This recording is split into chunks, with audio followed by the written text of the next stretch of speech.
Buenas tardes, profesor. Muchas gracias por haber venido aquí a nuestro primer episodio de Frecuencia Squad, el podcast show de entrevistas del Quad. Yo soy su anfitrión del día de hoy. Mi nombre es Daniel Cruz. ¿Cómo se encuentra el día de hoy, profesor? Bien, un poco abrumado por el trabajo, pero en general bien, a pesar de todo. Sí, una vez más, muchas gracias por estar aquí. Gracias por la invitación. Podemos ver que usted es egresado aquí de la Universidad de Guadalajara, de la licenciatura de Diseño Industrial. A su vez, egresado de la maestría de Desarrollo de Nuevos Productos, aquí mismo en la Universidad de Guadalajara, tengo entendido. Y posteriormente, pues, fue a hacer su doctorado y es ahora doctor en Ciencia e Ingeniería de los Materiales de parte de la Universidad Politécnica de Cataluña. Ya nos había dicho. Además de tener múltiples artículos publicados, capítulos de libros, un par de proyectos de investigación a su nombre que encontré ahí por las redes. Oh, Dios. Innumerables ponencias en distintos eventos académicos. Inclusive creo que mañana me comentó que tiene un viaje para una ponencia. Sí, mañana voy a salir al coloquio de... pues me olvidé el nombre del coloquio, pero es el Coloquio Internacional de Estudios de Diseño. Es de una red de investigadores de aquí de México, pero pues me parece que también van a tener invitados de otros lugares del mundo. Y pues mi exposición es el viernes, justamente por la mañana, entonces por eso me tengo que ir mañana. Sí, ¿y qué tema es el que estaría comentando en su ponencia? Mira, curiosamente el tema tiene que ver menos con los materiales y más con una línea de investigación que me gustaba mucho hace tiempo.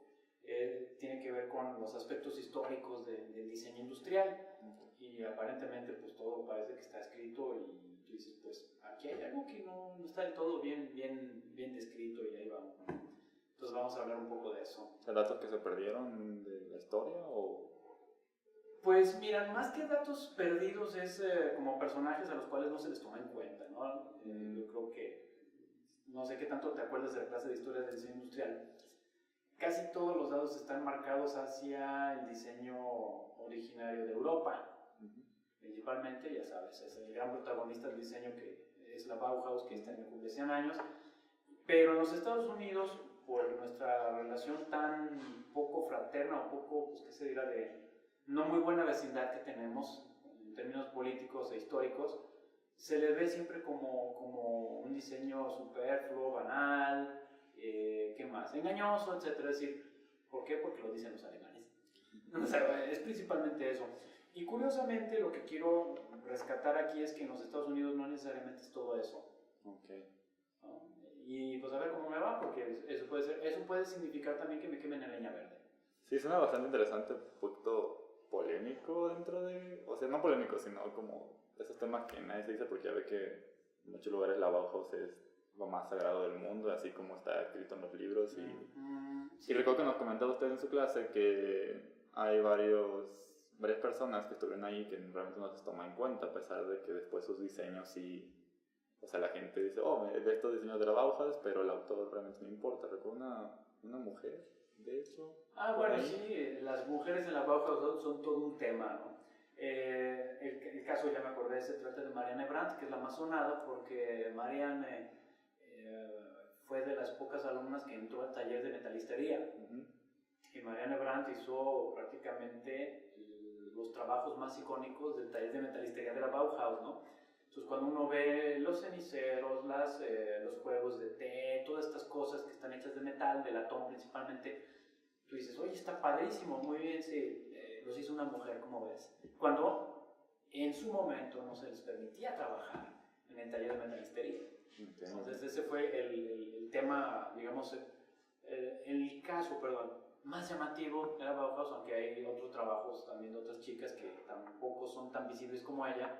Ahí está Annie Albers, que también pues, se casó con Joseph Albers, no recuerdo sus nombres de pila, porque en realidad Marianne Brandt creo que ese nombre no es su nombre original. Sí, porque se casó, ¿no? Exactamente, entonces siempre pues pasa a ser el apellido del esposo. Pero en fin, pues su nombre de fama es Marianne Brandt. Okay. Y lamento no acordarme en este momento de su nombre real, pero pues es así. Tus días de alumno en Quad, si le gustaría comentarnos o más bien platicarnos cómo es que decidieron si estudiar en el Quad, o sea, ¿fue su primera elección de carrera? como dijo, oh, diseño industrial, como más tomando en cuenta de que ese entonces para nada era una carrera popular.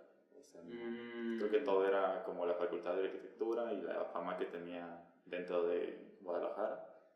A la fecha mucha gente le sigue diciendo arquitectura aquí todo esto, ¿no?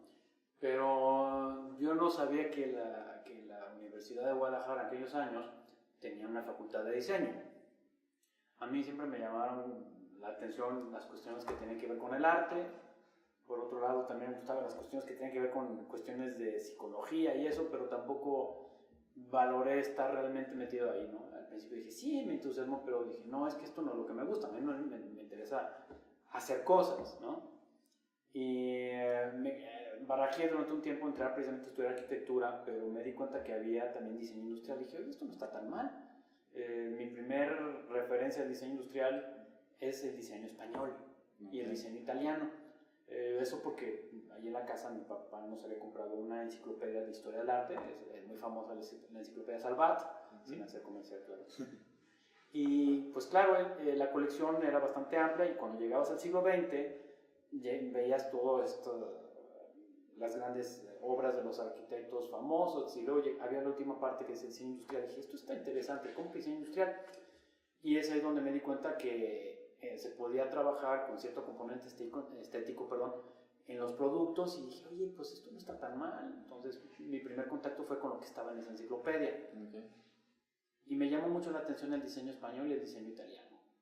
Entonces directamente hizo trámites a la carrera de diseño industrial. Así es, entonces pues sí, tal cual hice el trámite a diseño industrial y no me arrepiento, la verdad, a pesar de que en aquellos años también había bastantes carencias dentro, tanto en términos de la escuela, como las instalaciones y todo eso, pero también en la parte del diseño curricular, ¿no? Ok, entonces, pues no tenía mucho tiempo de carrera, ¿no? O sea, sí, tenía sus años, pero no era el tiempo que tenía arquitectura, no era el tiempo que tenía medicina, etcétera, etcétera. Sí, no, la licenciatura en diseño industrial se fundó en el año de 1976 con la fundación precisamente de la Facultad de Diseño. Fue la primera carrera de todas las de diseño que hay aquí.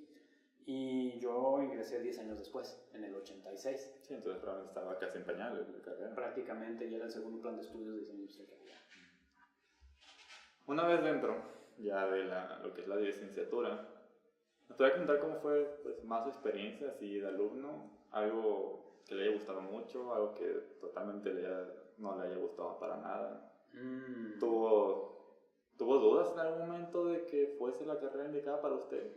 O sea, porque eso es como muy típico, al menos hoy en día, de casi todos los alumnos, creo que de cualquier carrera de facultad, me imagino, pero hablando de aquí del cual, pues al hecho de ser como estas carreras creativas, competitivas, como un poquito difíciles dentro de, pues siempre está la duda, ¿no? De esto es lo correcto para mí, quizá yo no soy lo suficientemente creativo, no sé si usted pasó por eso o fue diferentes experiencias.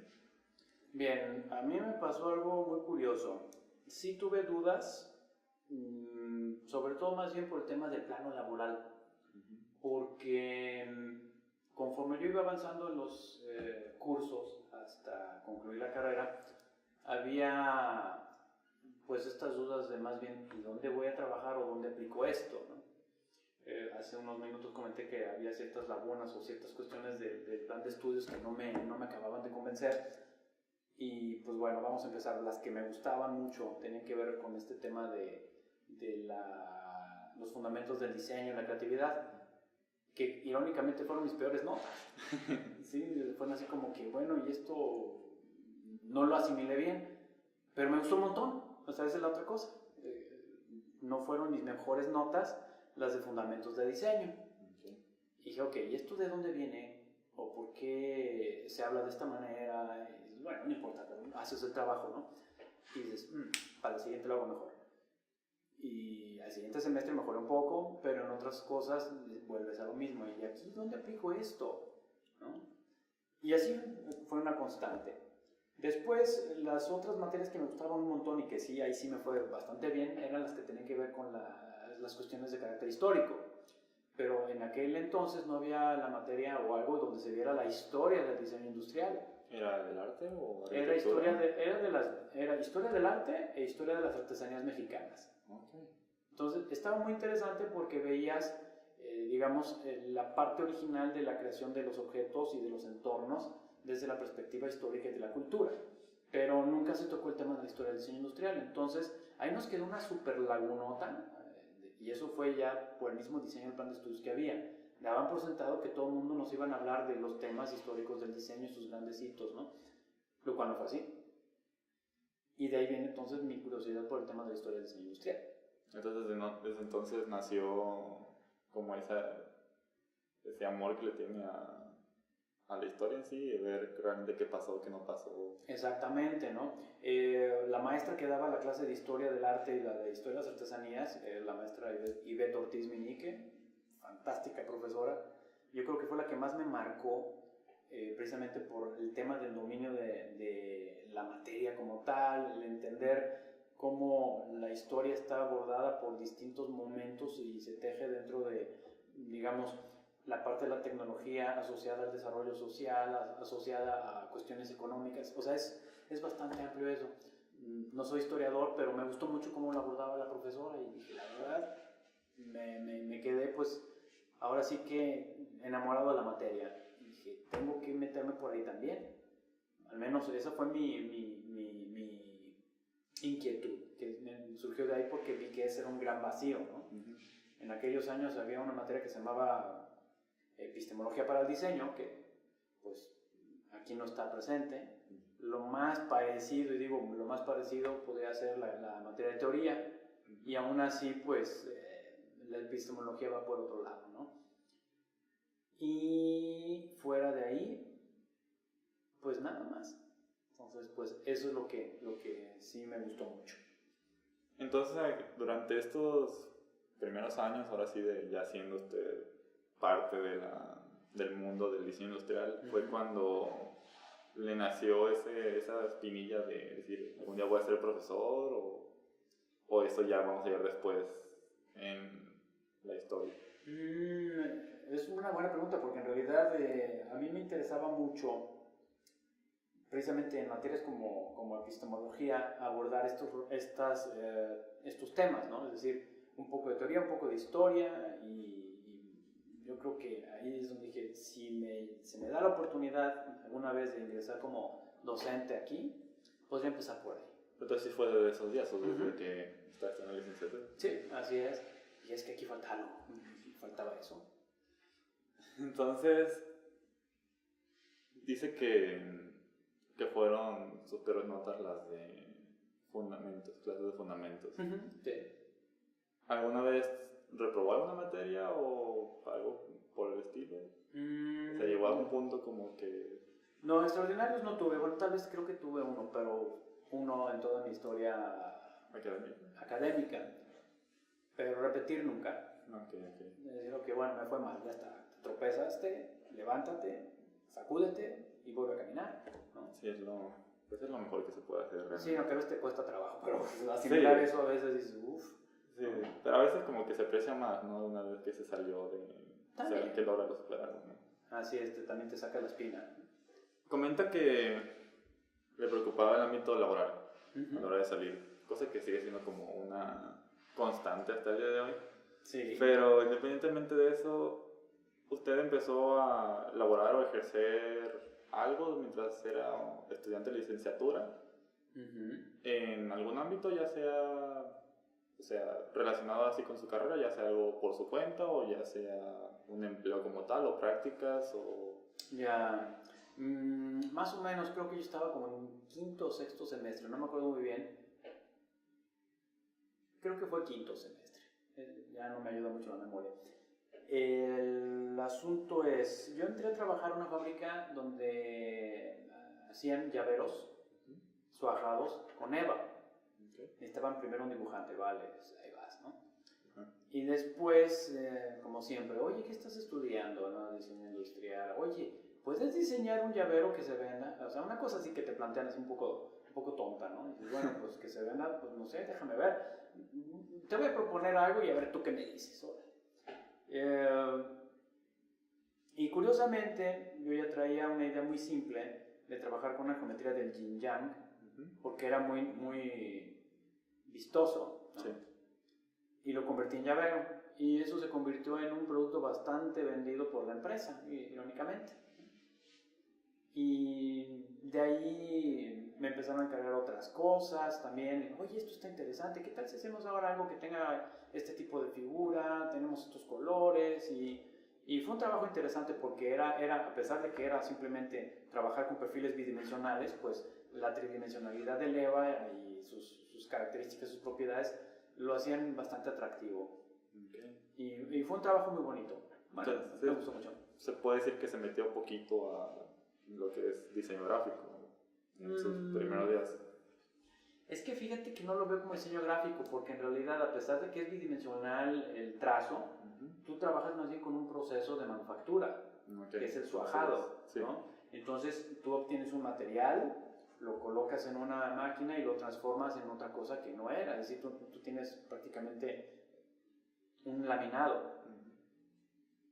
Y dentro de eso tú dices, bueno, ahora voy a jugar con, no sé, puedes hacer rompecabezas, puedes hacer un montón de cosas. Entonces, yo nunca lo vi como diseño gráfico. Pero, entonces, en ese trabajo fue donde le empezó a interesar los procesos industriales, o tuvo que ver, o simplemente fue eso ya en sus estudios.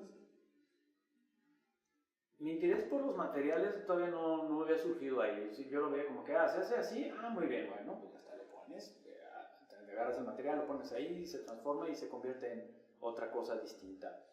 Y lo veía como pues sí, era inherente al modelo de empresa que era, ¿no?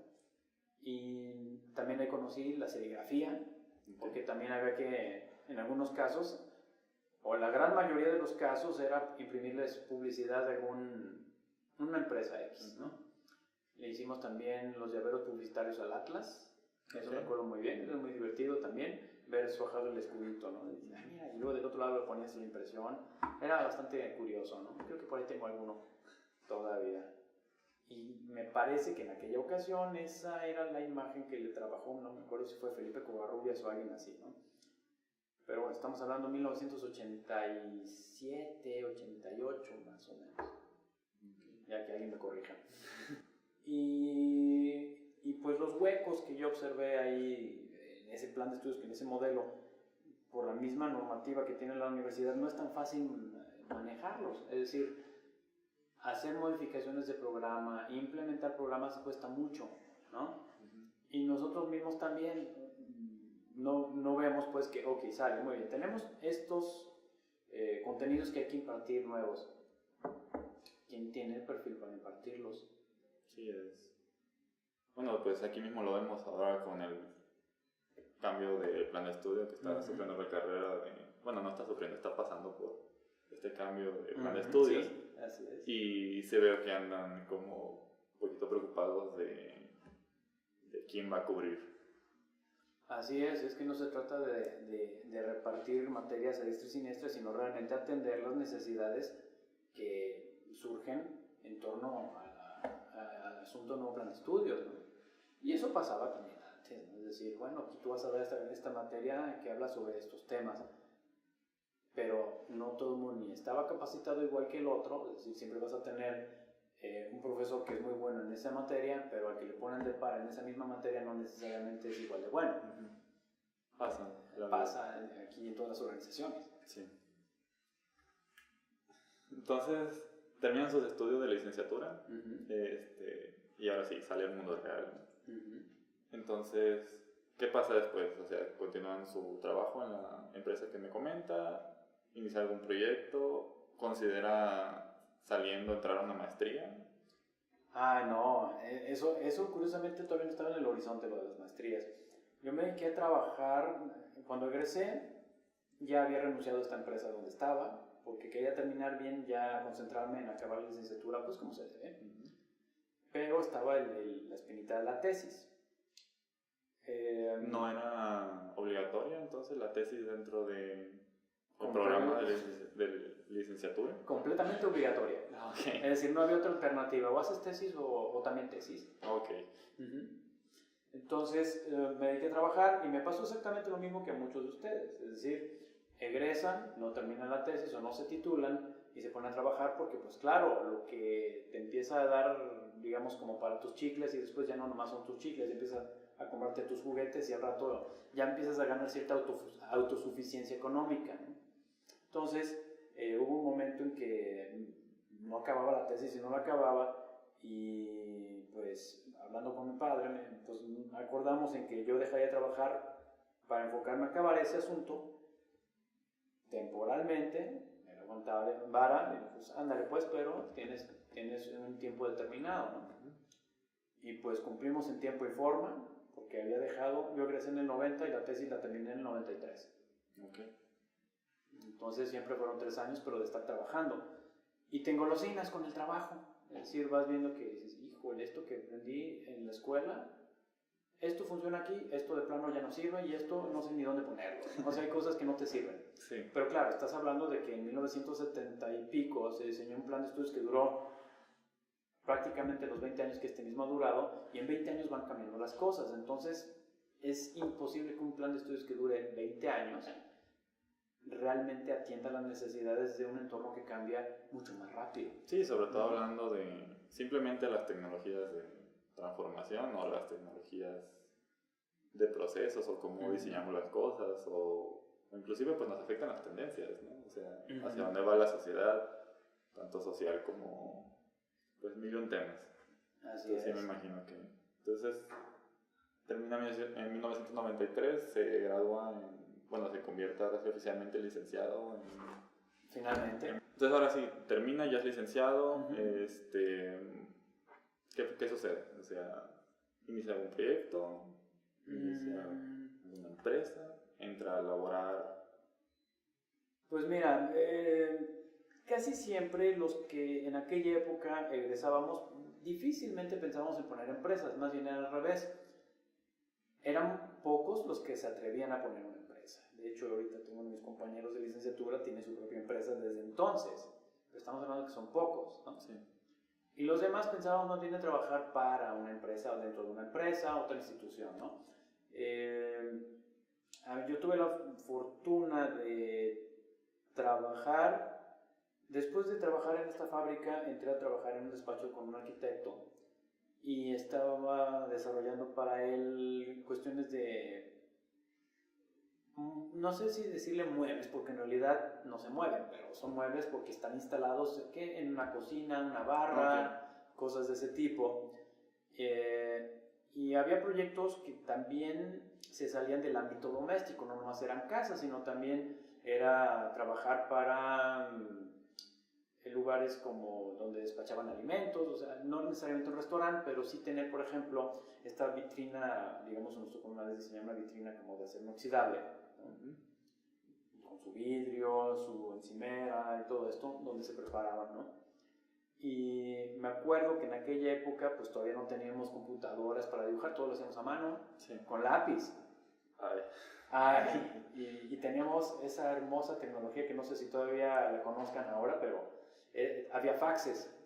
Bueno, entonces era un medio para mandar mensajes escritos y dibujos.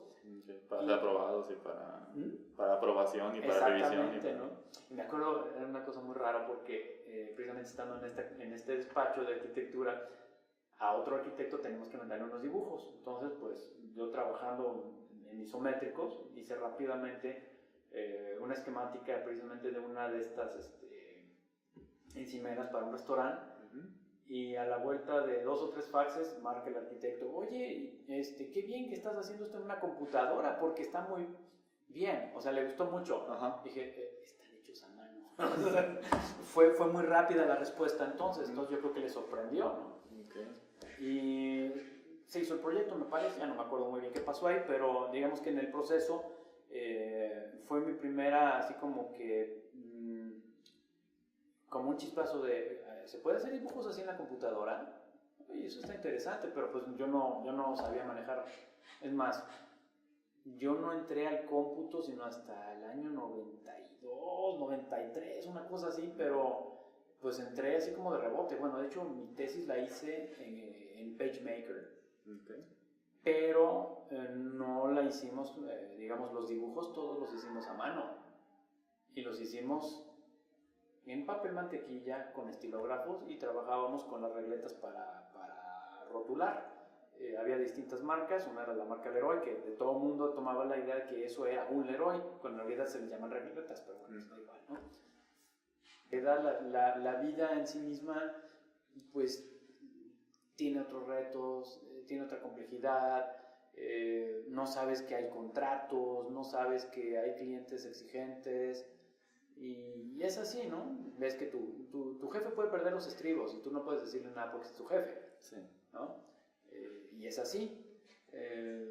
Tienes que trabajar con personas que a duras penas saben leer y escribir, y hay otros que pues simplemente son muy buenos en un oficio. Entonces conoces gente de toda y te das cuenta que en la escuela no te va a dar todo tampoco. Eso es algo que también al principio yo recriminaba mucho, pero es que en realidad ni todos van a estar en un ámbito laboral como una empresa con estas características, y eso que es nada más una empresa de carpintería. Ahora imagínate una que tenga que ver con cuestiones de metalurgia, cuestiones de plásticos, o sea, es decir, es muy complicado tener un especialista de cada cosa en una escuela de estos. Entonces, sí, lo que tienes que hacer es más bien, y creo que la escuela sí te ayuda, es más bien a adaptarte. O te adaptas o pierdes tu chamba, ¿no? Sí, no hay... Muchas veces no hay segundas oportunidades porque pues ya involucra dinero, clientes, es como otro tipo de responsabilidad, ¿no? Así es. Otro nivel. Y por ejemplo aquí en casa, además de ver el tema de la carpintería como algo pues ya más en serio, no en serio, más bien, cuando piensas carpintería piensas en cosas de pequeña escala, ¿no? Pero cuando tienes que amueblar un hotel o un restaurante, y que todo esté igual. Y que todo sea igual. Dices, ¿cómo lo haces? Y fue un fogueo muy interesante ahí en esta empresa. Ya empezaba a haber aplicaciones por ejemplo, de diseño CAD específicas que para cocinas y cosas así. Oye, esto no está tan mal, ¿no? Nunca lo aprendí tampoco. Pero vi que ya lo tenían ahí, ¿no? Y también ahí aprendí cuestiones de metalistería. Curiosamente, ahí aprendí realmente a soldar con electrodo revestido. Okay. Fue una cosa muy interesante.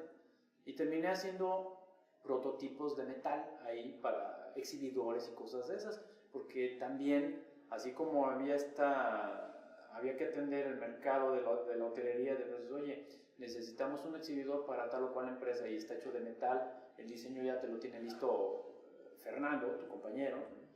Y entonces dices, vamos a ver. Empiezas a hacer un destrozo de materiales y dices, no está tan mal, llévalo allá a pintura electrostática y te vas involucrando pues en tema de los procesos. Dices, esto también compensa un poco lo que no habíamos visto aquí, ¿no? Okay. Y de ahí, o sea, continúa en ese trabajo por ¿cuánto tiempo? O... Ese fue el trabajo al cual renuncié para poder hacer la tesis. Ok, entonces todavía acabo de salir de la escuela, seguí en la escuela. Salí en el 90, fueron 3 años de estar trabajando ahí. Y después empecé ya a ver más en serio el tema de la representación digital, ahora sí ya con programa CAD, ¿no? Allá por el año 93, cuando todavía en la torre había otras cosas, se ofertaba, ahí donde ahora es Servicios Generales, en el piso 2, me parece que se había ofertado una unidad de cómputo para enseñar programas de dibujo, ¿no? Yo recuerdo que cuando hicimos la tesis, en el año 93, pues te comenté que habíamos hecho el documento final en PageMaker. Uno de mis compañeros de la tesis tenía un programa CAD en su trabajo. Pero a la hora de hacer los dibujos vimos que pues no tenían ni la calidad, ni tenía... Eran todavía muy burda la manera de trabajar el dibujo en esos programas. Y pues tampoco le íbamos a dejar que hiciera todos los dibujos él, porque nosotros no podíamos dibujar en el programa, ¿no? Así que todo lo hicimos como tenía que ser en aquellos años a mano. Entonces su tesis fue... O sea, no fue individual, Fue en equipo, sí, es la otra cosa, que cuando yo egresé, en el último semestre tú puedes trabajar en equipo tu tesis, en función de si lo tenías con una empresa o X, ¿no? O en un convenio, que fue el caso de la mía, ¿no? Hubo un convenio con Canagraph, había un equipo que ya se había integrado para hacer una insoladora de placas, que eso pues es una tecnología que ya no se utiliza ahora. Y literalmente nos dieron la oportunidad de integrarnos a ese equipo, hacer la tesis y titularnos. Entonces, sí, fuimos 4, pero es que también en aquellos años hacíamos prototipos y el convenio había establecido que se tenía que hacer un prototipo. Okay. Entonces, pues para hacerlo de una sola persona o dos estaba complicado. Sí, en cuanto a tiempo, en cuanto a... No sé si hubo apoyo económico para... Ese era el punto, ¿no? Entonces, al final, entre los 4 hicimos una sinergia muy interesante porque una parte podríamos dedicarle a la investigación y entre los 4 integrábamos todo.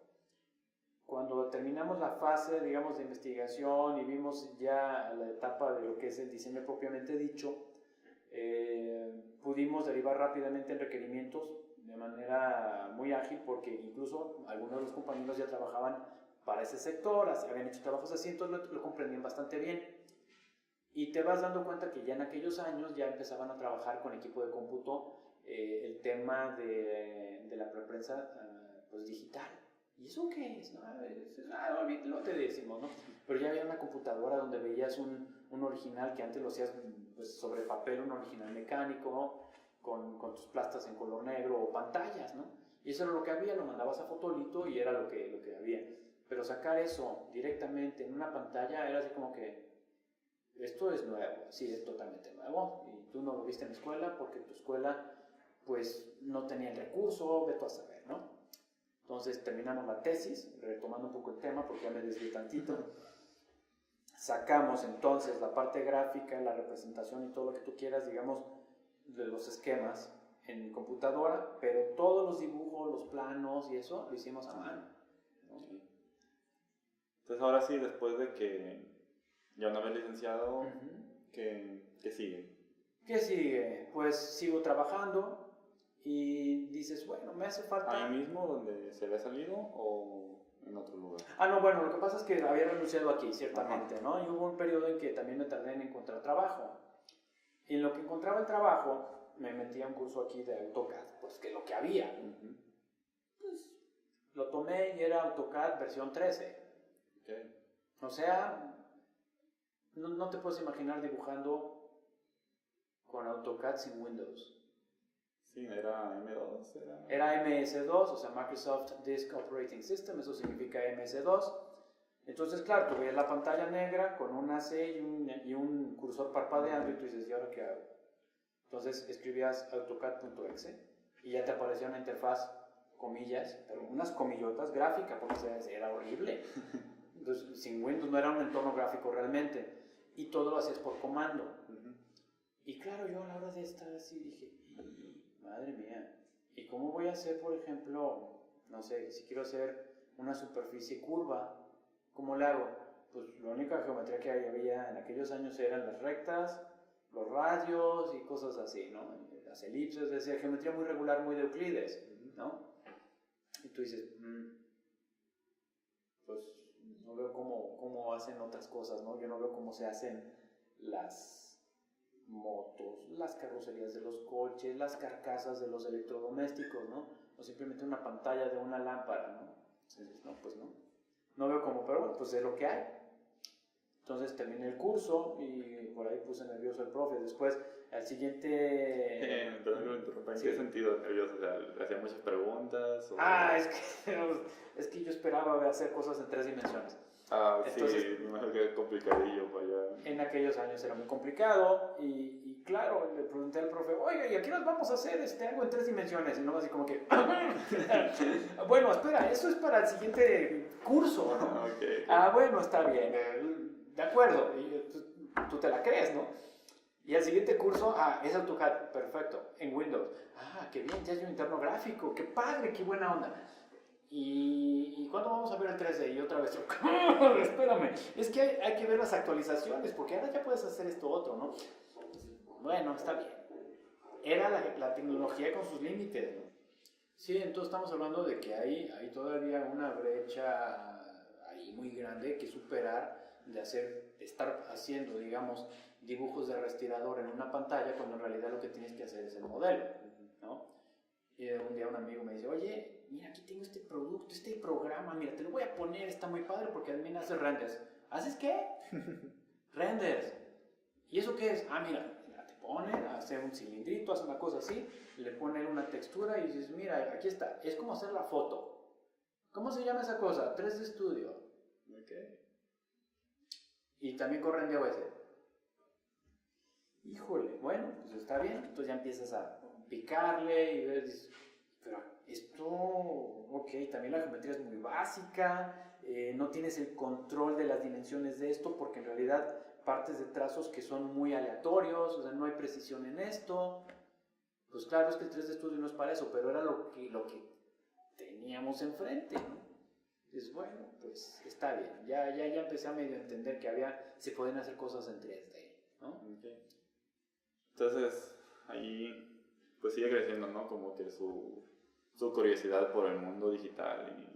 Sí, porque era nuevo para mí. Yo dije, ay, de aquí a que hagamos dibujos en 3D o que hagamos un buen dibujo técnico, porque esa es la otra cosa. Una cosa es hacer dibujo técnico bien hecho, bajo norma, que es totalmente restrictivo y que te pone dentro de pues, tus vistas ortogonales, ¿no?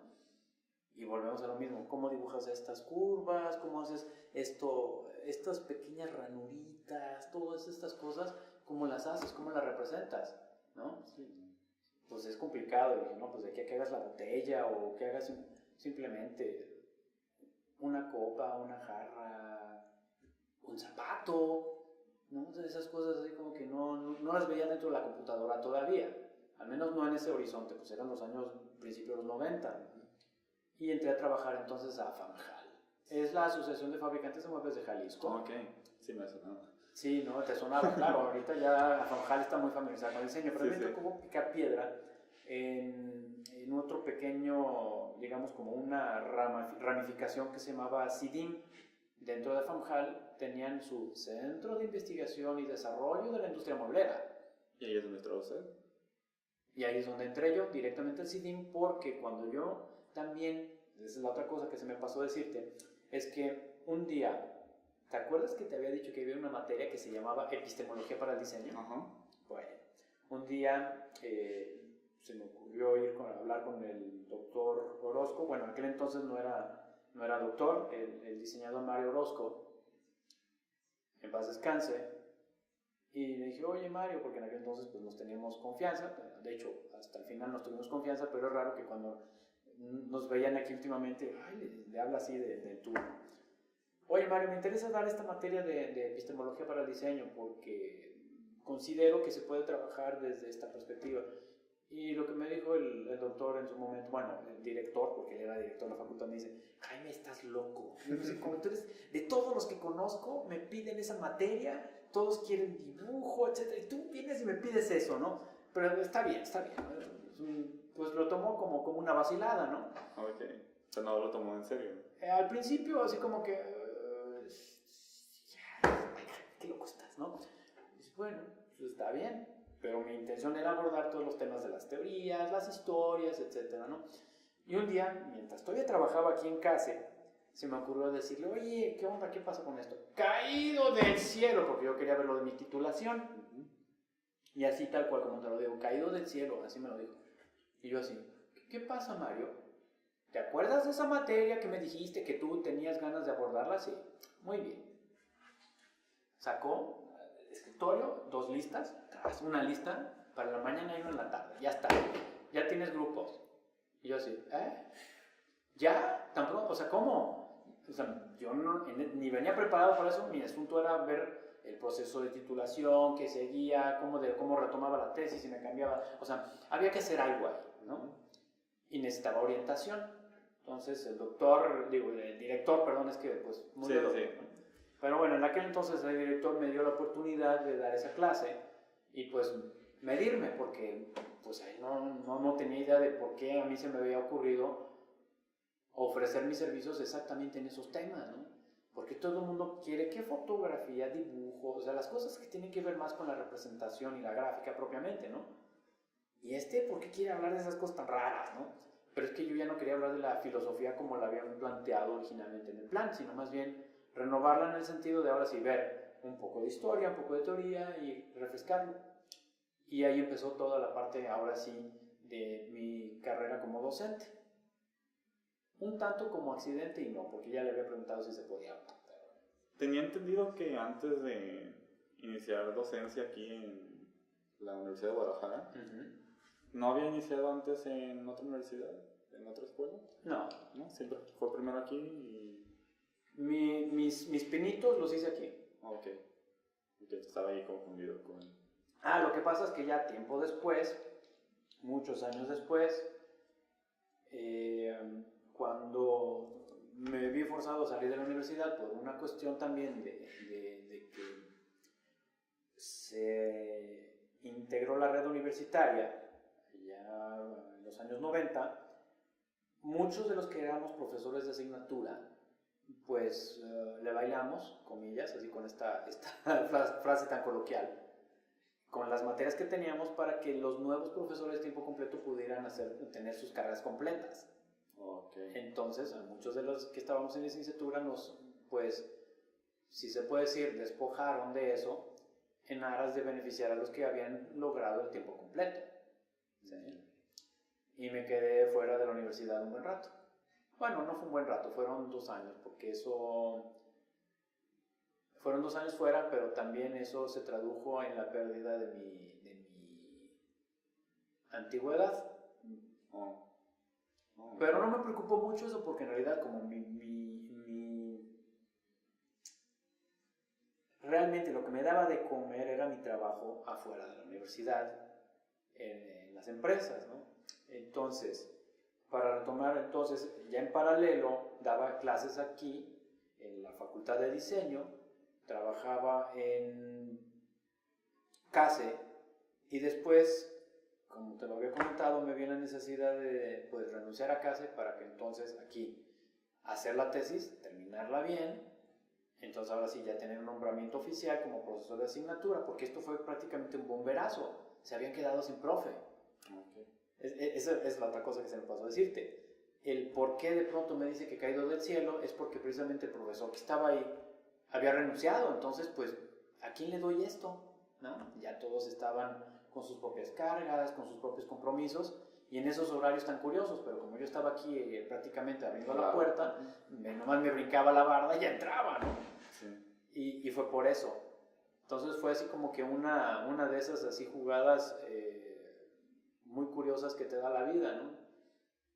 Entonces renuncié a CASE, entré aquí, tomé mi curso y en la FAMJAL precisamente entré porque cuando yo empecé a dar clases aquí, empecé a llevar también a varios de los alumnos a madera, celulosa y papel.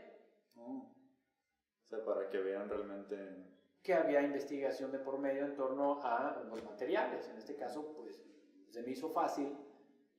No me acuerdo cómo es que llegué a conocer primero al doctor Ezequiel Montes, si fue precisamente en una exposición o algo así, que en aquel entonces él, no me acuerdo si era director del Instituto de Madera, Celulosa y Papel, porque creo que tenían directores. Eso ya ahora es un departamento. Pero el doctor Montes me abrió la puerta para llevar alumnos. Ok. Entonces realmente pues sus primeras experiencias como docente fueron positivas. Es decir, empieza a dar clase y es cuando dice, ok, esto sí es, para mí esto es lo que era lo que realmente esperaba usted, o... Sí era lo que yo esperaba hasta cierto punto porque les planteaba cosas que no se habían visto, ¿no? Empezamos a ver una versión un poco lineal, pero era lo que había, de la historia del diseño industrial. Para ese curso me basé en el libro de Penny Spark, que está aquí, que se llama Historia en Imágenes. Penny Spark es también muy, en aquel libro, claro, porque también ella misma ha ampliado su producción académica, pero ese libro me abrió la visión del antes del siglo XX, cómo se trabajaba, y después ya al ingresar el siglo XX, cómo es que se van integrando pues estas visiones, sobre todo a partir de la historia del arte, como un elemento asociado al diseño industrial, ¿no? El componente artístico. Entonces, pues sí, desde esa perspectiva tiene mucho sentido que el diseño industrial forme parte, comillas, de las artes, ¿no? Y digo estas comillas porque en realidad, pues nosotros tendremos que asimilarnos no en las artes, sino más bien en otro lado, a lo mejor en las ingenierías, y digo a lo mejor. Sí. Esa es harina de otro costal que se tendrá que, pues ahora sí que discutir en otro lugar, ¿no? Sí, sigue siendo debatido hasta el día de hoy, entonces. Exactamente, entonces ahí viene toda esta tradición y toda esta narrativa de que el diseño industrial viene de las artes, que está asociado a temas de arquitectura, que está asociado a temas de la autoexpresión y todo eso. Tú dices, ¿la qué? A ver, tienes que resolverle la chamba a alguien, ¿no? Y te das cuenta, pues, de toda esta narrativa muy centrada en un diseño más artístico, menos tecnológico, ¿no? Y pues dices, creo que podemos ampliar un poquito más esta visión, ¿no? Pero era lo que había en ese año y en el curso me fue bastante bien. También tuve de pronto, así como chicos, igual, dices, oye, tú eres un recién egresado y estás dando clase, ¿no? Pues sí, pero es que lo que estamos enfocando aquí es estos temas que no se han abordado antes y que valdría la pena por lo menos conocerlos para saber de dónde viene esto y cuáles son los equívocos en los que hemos caído, ¿no? Pero bueno, fue todo un debate con aquellas generaciones porque prácticamente les estabas dando clases a gente de tu edad. Entonces Sí. por eso te ven así como que con una cara de, ¿en serio? ¿Tú eres el profe? ¿No? Pero luego se daban cuenta que yo trabajaba en CASE y veían que estaba más o menos metido en el ejercicio de la profesión, ¿no? Sí, entonces sí tenía los conocimientos apropiados para mínimo dirigir Sí, la ahora clase. sí te cuestiona, quiero decir, ¿no? Sí, sí. Te cuesta trabajo hacerles ver que efectivamente sí tienes ya algo de roce con el ámbito profesional. Eso es lo que cuesta mucho cuando eres joven, ¿no? Sí. Y el director del CIDIM me entrevistó, le gustó pues que yo estaba fresquito, muy con ganas de hacer cosas y aprender cosas. Y de hecho me preguntó, ¿y tú sabes manejar AutoCAD? Y dije, pues lo básico, pero sí. Muy bien, adelante. Perfecto, ¿no? Y ya me incorporé, empecé a trabajar en el área de fotografía, porque también tenían ahí un set fotográfico. Y un buen día me dice mi jefe, oye, vamos a ir a la Ciudad de México. Vamos a ver un software para hacer modelos en 3D. Y dije, uy, otro software, ¿no? Yo me imaginaba algo como el 3D Studio, que pues a ver, honestamente, de ver cosas en un sistema operativo MS2, sin ambiente gráfico, que no se modela ni dibuja bajo norma, ni dije otro. Yo ya me imaginaba otra cosa de esa, ¿no? Pues, ¿qué vamos a ver tú? Bueno, no se lo dije así, perdón. Ay, perdón. Qué igualado te digo. Oye, pues, ¿de qué se trata? Mira, vamos a ver el alias designer. ¿Y eso qué es? Ah, tú espérate, vamos a verlo, vamos a ir tal día y lo vamos a ver una demostración en un edificio que está en Polanco. Pues es una zona muy, pues, de gente pudiente ahí en Polanco. Dice, bueno, pues vamos. Ya me tocó, entramos al edificio, fuimos al piso X y nos entraron en una mesa frente a una computadora, ¿no? ¿Y esta computadora qué tiene?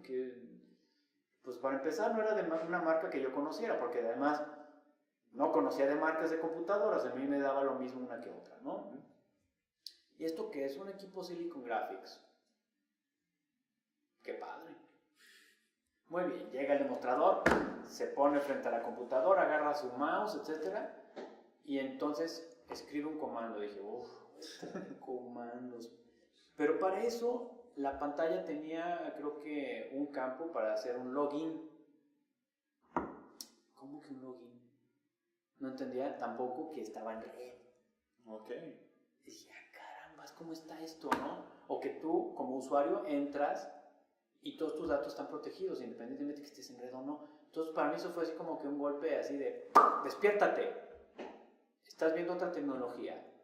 O sea, cómputo no es igual a Windows. Tú estás encerrado en el mundo Windows. Ah, órale. Bueno, eso fue mi primera, así como llamada de atención. Logueó, sale. O sea, le puso su contraseña y se abrió. Y entonces vi un entorno gráfico más amable, pero muy austero. Oye, ¿esto qué es? Ah, esto es Silicon Graphics. Igual, es como si me hubiera hablado en chino, ¿no? Y entonces vi iconitos también puestos en el escritorio y qué raro está esto. Bueno, a ver, ¿dónde está tu alias designer? ¿No? Entonces abrió una terminal, o sea, una ventana donde iba a escribir texto, pero se me hace muy curioso que hubiera ventana de texto como en DOS, pero dentro de un entorno gráfico. Yo así como que, no entiendo. Bueno, y entonces apareció el alias, famoso, ¿no? Yo así, órale. Y entonces veo una pantalla dividida en 4 vistas ortogonales. Y dije, oh, esto ya se está poniendo interesante. Esto sí ya lo reconozco. Muy bien. Vista superior, vista frontal, vista lateral. Oh, qué bien. Isométrico, ¿no? Supongo. No era isométrico, ¿no? Perspectiva. Ok. ¿Cómo que perspectiva? No es un isométrico. No, mira, fíjate bien. Y la giro. Entonces se veían los puntos de fuga. Yo así, madre santa, ok, esto está... A ver, síguele. Muy bien, tú dime, ¿qué quieres hacer? Estoy en la FAMJAL, bueno, hazme una silla. Sale. ¿Cómo la quieres? Si se va a una vista, ¿no? Y empezó a trazar más o menos de acuerdo a un dibujo que le hice unas descripciones también de manera verbal, porque a veces, ¿la quieres? A ver, esta curva, ¿la quieres así o más pronunciada? No, pues así. Es que mira, aquí vas a poner unos puntos y entonces luego lo arrastras. Se arrastran los puntos y luego, es una curva. O sea, lo que yo esperaba ver en los cursos que había tenido aquí en el quad, yo quería ver curvas, porque precisamente a partir de las curvas tú puedes trazar o generar superficies, hacer carcasas, bla, bla, bla. Y dije, órale, pero no es un radio, no, es una curva, fíjate bien, órale, muy bien. Y luego ves acá en la perspectiva, y dices, órale, muy bien. Y esto, mira, déjame ponerlo para que lo veas sombreado. Y nada más era el puro sombreado, todo azul. Pero dices, estoy viéndolo en 3D y está sombreado y se ve bien como yo lo quiero. Y lo puedes girar. No, y además se ve en la perspectiva, ¿no? O sea, no es... Y además se ve un giro natural, no se ve como los isométricos de... Como que el... ¿Cómo llamarlo? La frecuencia de refresco de la vista siempre está interrumpida, entonces aquí no, aquí se ve natural. O sea, fluido totalmente. Fluido totalmente. Y dije, bueno, pues este software, ¿cuál es? Es el alias, muy bien, ¿y qué haces? Y además es sistema CAD porque tiene toda la referencia, o sea, decir, todas las monerías es un sistema CAD. Y es la primera vez que me topé con algo que se llamaba modelación digital. O sea, no estás dibujando, partes de trazos pequeños, simples, y luego se convierte eso en 3D. Y yo así, oh, estoy en el cielo, literalmente, ¿no? Entonces ya cuando salimos de la demostración, nos regresamos a Guadalajara y en el avión me pregunta mi jefe, oye, ¿cómo lo viste? ¡Cómpramelo! O sea, casi de todo, yo quiero uno. Bueno, pues ya pidieron la cotización y el software creo que estaba en torno a los $20,000. En ese entonces. En ese entonces. Y la computadora no es Windows, es otra arquitectura, no es Intel. ¿Y cuánto cuesta? Otros 25,000. Menuda inversión van a hacer, ¿no? Pues mi jefe convenció a la gente de AFAMJAL, compraron el equipo, compraron el software, fue una licencia que había que comprar ciertos mantenimientos, y la empresa en aquel entonces era una empresa independiente de lo que ahora es, pues lamentablemente, forma parte, este producto ahora forma parte de un monopolio que se llama Autodesk. ¿Y cómo se llama ahorita? Se sigue llamando Alias. ¿Ah, sí? Claro, lo que pasa es que Autodesk a ti no te ofrece ese producto por cualquier otra razón menos, digamos, ¿cómo decirlo? Yo lo que veo es que Autodesk tomó muchos elementos de ese producto para integrarlos a distintas otras cosas, ¿no? Que le gusta mucho hacer Autodesk. Pues sí, entonces puedes hacer superficies libres de doble curvatura en Fusion 360, por ejemplo. Eso, hacerlo en AutoCAD en aquellos años era imposible. Es más, de hecho, más o menos. Si tomamos en cuenta que yo salí de FAMJAL en el año 97, en enero del 97, para integrarme a Plastival, no se vieron superficies de doble curvatura en AutoCAD hasta el año 2009. O sea, fíjate nada más cuánto se tardaron. Y recuerdo que Autodesk había comprado Alias en torno al año 2001, 2002. Ya no me acuerdo muy bien, pero bueno, la cosa es que cuando tú te engolosinas con una herramienta de esas porque te gusta, te satisface, a la hora que te enteras que desaparece porque, comillas, desaparece porque llega el pez más grande y se lo come, pues te entras en un estado de shock. Pero lo que no pensábamos es que Autodesk fuera a comprarse Alias. Y Alias todavía forma parte del menú de productos de Autodesk. Lo puedes buscar si quieres, ¿no? No, sí, sí. Búscalo. No. Más bien, no lo puedes buscar, búscalo. O sea, es delicioso manejar las superficies. Y es ahí donde aprendí a manejar superficies. Y por eso me encanta Rhino. Sí, supuse que íbamos eventualmente a llegar a eso también. Pero eso sí que lo dejamos para otra conversación en otro momento. Ya lo hablaremos ya en otra ocasión, ya del proceso que es ser pues, profesor de la materia de desarrollo y así a su vez director o asesor de tesis.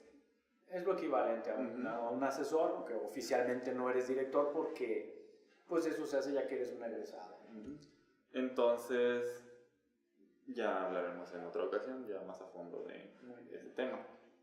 Entonces, ahora sí, se reincorpora a la universidad con esta materia de desarrollo.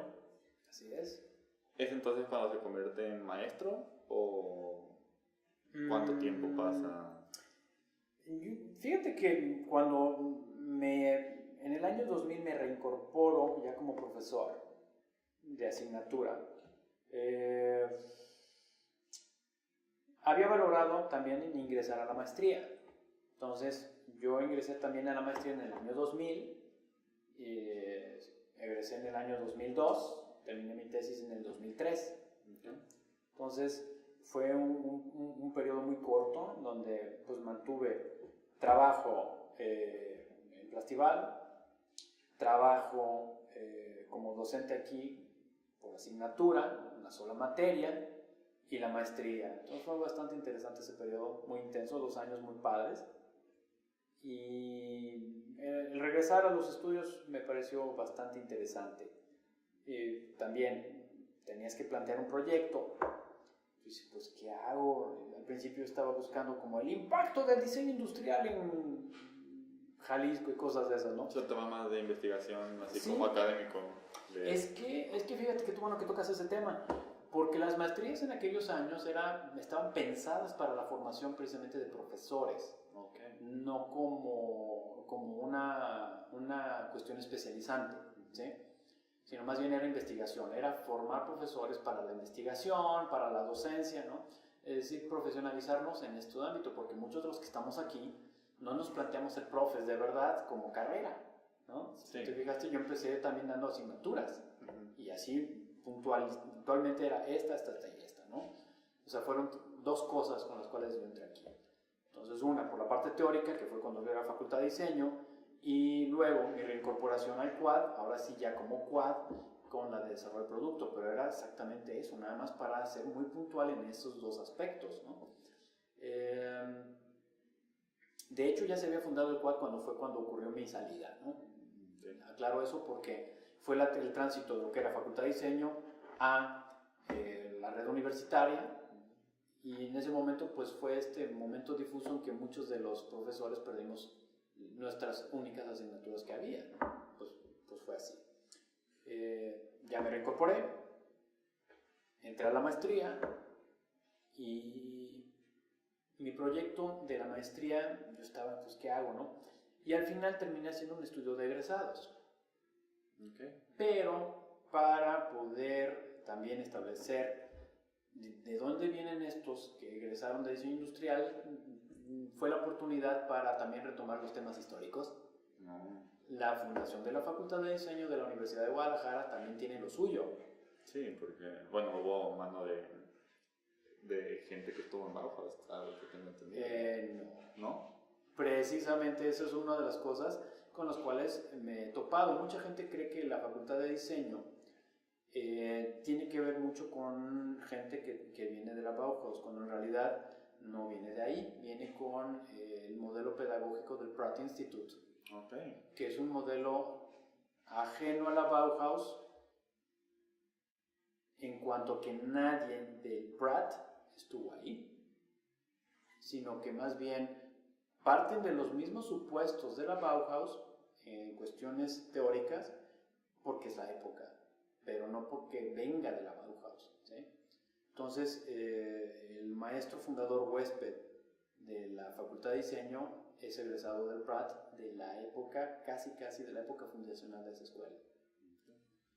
Entonces ese tipo de cosas son las que investigó para su tesis de maestría. Exactamente, es decir, el estudio de egresados te plantea que primero tengas el antecedente de cuáles eran los objetivos formativos de un profesional en un área determinada y pues te tienes que ir a los fundamentos de eso, es decir, por qué se decidió que estas personas tuvieran este perfil de egreso. Y te vas entonces a documentar desde quién hizo el estudio, cómo se hizo el estudio, y te das cuenta que esa era una parte de la historia no escrita de la Facultad de Diseño. Y mi proyecto de tesis entonces parte primero de este, digamos, descubrimiento histórico, y es cuando te das cuenta que todo este lenguaje del dominante, el subdominante y el subordinado no viene de la Bauhaus, viene del Pratt. Es un modelo distinto, parte de esos mismos supuestos pedagógicos de esa época, pero el enfoque se va yendo hacia más bien otro tipo de experimentación formal, que no estaba en la Bauhaus así como resultado, ¿no? Pero bueno, al final de cuentas hice el estudio, saqué, digamos, esta otra historia no tan bien conocida de la fundación de la Facultad de Diseño, y de ahí entonces ves perfiles, ves también la época en que cambia el plan de estudios, entonces ves dos perfiles distintos y también es la oportunidad de hacer una comparativa. Por eso es que mi tesis de maestría es un estudio es un análisis comparativo, es un estudio de egresados, un análisis comparativo de dos programas diferentes. Okay. Sí. ¿Se puede encontrar aquí en la biblioteca? Sí, de hecho está ahí en la biblioteca y el mejor capítulo es el 2. Okay. Porque es donde viene todo este tema de la fundación, quién es el maestro Gerard Gullotta, quiénes fueron los profesores con los que tuvo contacto, que su área formativa es muy interesante. Entonces te das cuenta que Gullotta se formó, pues ahora sí que bajo la mentoría de Alexander Kostelov, pues nadie sabe quién es, ¿no? Precisamente de eso voy a hablar en San Luis. Ok. Temo que es todo el tiempo que tenemos por hoy. Me gustaría oficialmente invitarlo a que una vez que regrese y nos pueda abrir espacio en su calendario, ahora sí continuar porque pues nos falta mucho, nos falta pues, abordar un poquito más en lo que fue su maestría y pues terminar con lo que es doctorado ya y pues los paralelos que hay, ¿no? Después, antes y después de esto mismo. Muy bien. Le agradezco mucho, de verdad, que haya aceptado estar con nosotros en nuestro primer episodio. Muchas gracias por invitarme. Y pues ya en cuanto esté disponible para la red universitaria y para todo el mundo que lo vea y lo escuche, pues ya se lo comentaremos y ya podrá repartirlo allá a todos sus conocidos si gusta. Ay, qué nervios. Si gusta, también va a estar en formato de audio solamente, entonces si gusta solo pasar eso, pues ya. Eso puede ser más interesante también. Bueno, de verdad, muchísimas gracias, doctor. Pues esperamos tenerlo de vuelta pronto. Bueno, muchas gracias a ti y a todo tu equipo.